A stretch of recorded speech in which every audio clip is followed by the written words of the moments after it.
I'm Mellen, CASI level 4, here with a quick tip that'll really help your snowboarding.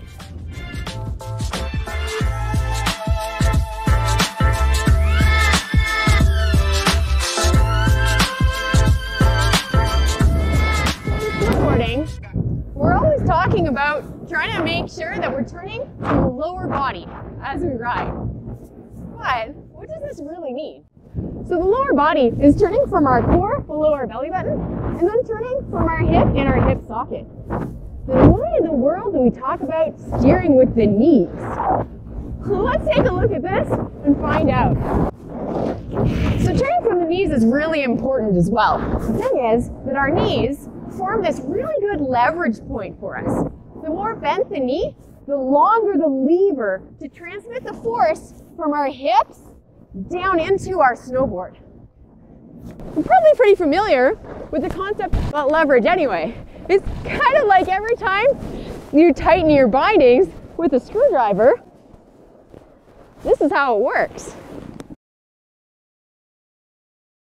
If I just put the screwdriver in and I try and tighten it with my arm really straight, I don't get a lot of leverage and I can't get it really tight. But as soon as I bend that elbow, I can get a ton of leverage to really tighten up that binding. Make it nice and snug and steady.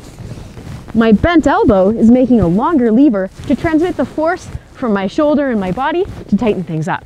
This is the same idea with my snowboarding. The force is actually coming from turning at my hips and turning of my hip in my hip socket.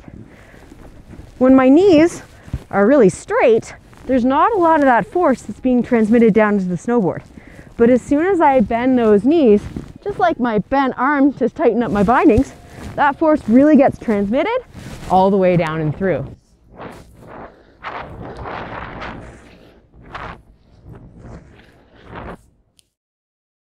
Now when you're thinking about the skill of pivot, and someone talks about turning with the knees, you have a little bit of a better understanding of what that's all about. From beautiful British Columbia, I'm Mellen J, CASI level 4. Hope that helps your snowboarding.